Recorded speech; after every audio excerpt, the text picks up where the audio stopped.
আসসালামু আলাইকুম গাইস, আশা করি সকালে ভালো আছেন। আমি রাফিউল ইসলাম রনক। বেশ কয়েক মাস পর আপনাদের সামনে আবার হাজির হলাম। হাজির হওয়ার কারণ আছে, দেখতে পাচ্ছেন একটা ফ্যান কিনেছি।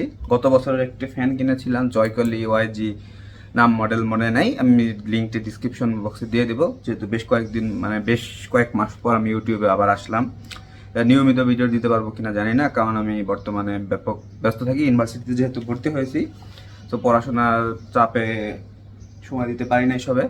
যাই হোক, লোডশেডিং বাড়ছে, সাথে সাথে গরমের তীব্রতাও বাড়ছে, যার কারণে এখন একটি চার্জার ফ্যান কেনা অত্যাবশ্যক জরুরি হয়ে পড়েছে। তো 3 দিন আগে চার্জার ফ্যানটি কিনে নিয়ে এসেছি। ভাবলাম ইউটিউব স্টার্ট করা যাক, চার্জার ফ্যানের আনবক্সিং দিয়ে শুরু করা যাক। সো আপনারা দেখছেন রাফিওলজি, আপনাদেরকে নতুন একটি ভিডিওতে স্বাগতম। সো মূল ভিডিও শুরু করা যাবে ইন্ট্রোর পর। I can't go back to you, my friend. Don't even ask, don't play pretend. You know you left me lonely, I could tell them the whole story. It may take a couple hours, I've got time, let's get the chat. So এই হচ্ছে মূলত ফ্যানটি মূলত এই বিশাল আকৃতির একটি white colour বক্সে আসে। ফ্যানটির মডেল হচ্ছে জিসো লাইফ FA13P। বক্সের পিছিয়ে কিছু স্পেসিফিকেশন দেওয়া রয়েছে। ফ্যানটির মূল আকর্ষণীয় বিষয় হচ্ছে এটিতে রয়েছে 8000 mAh লিথিয়াম আয়ন ব্যাটারি, যা কিনা বক্সের পিছনে স্পষ্ট করে লিখে দেওয়া রয়েছে। এই যে 8000 mAh, আর একটা আছে 4000 mAh এর মডেলটা বাংলাদেশে আসে না, সাধারণত পাওয়া যায় না সচরাচর। যাই হোক, এই হচ্ছে ফ্যানের বক্স। এখানে রিভিউ ভিডিওতে আমি মূলত ফ্যানটি সম্পর্কে বিস্তারিত খুঁটিনাটি তুলে ধরবো। চলুন আমরা আপাতত আনবক্সিং দিয়েই সীমাবদ্ধ। বক্সটি খুললে সর্বপ্রথম এখানে আমরা একটি উপরের আউটার বক্স দেখব। এখানে একটি কেবল দেওয়া রয়েছে, USB টাইপ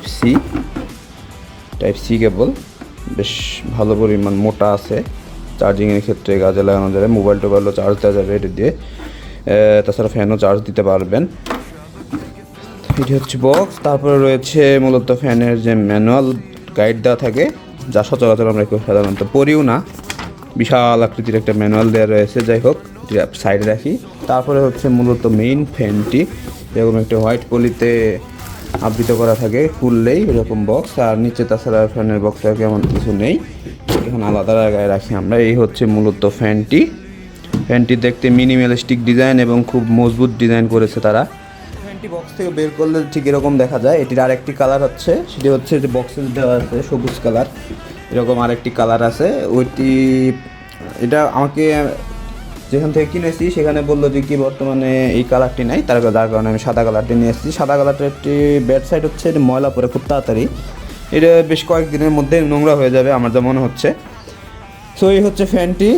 এর খুঁটিনাটি আরও ডিটেলস তুলে ধরবো রিভিউ ভিডিওতে। আপাতত ফ্যানটি এই পর্যন্তই, এর আনবক্সিংয়ে সীমাবদ্ধ রাখি।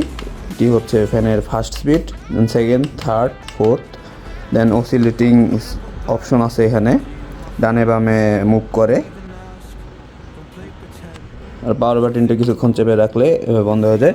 সো আশা করি ভিডিওটি ভালো লেগেছে। এটি রিভিউ ভিডিও অতি শীঘ্রই আমার চ্যানেলে আপলোড করব আমি। সো আজ এই পর্যন্তই, দেখা হবে রিভিউ ভিডিওতে। সকলে ভালো থাকবেন, সুস্থ থাকবেন এবং গরমে প্রচুর পরিমাণ পানি পান করুন এবং অযথা বাইরে ঘোরাঘুরি থেকে বিরত থাকবেন। ধন্যবাদ।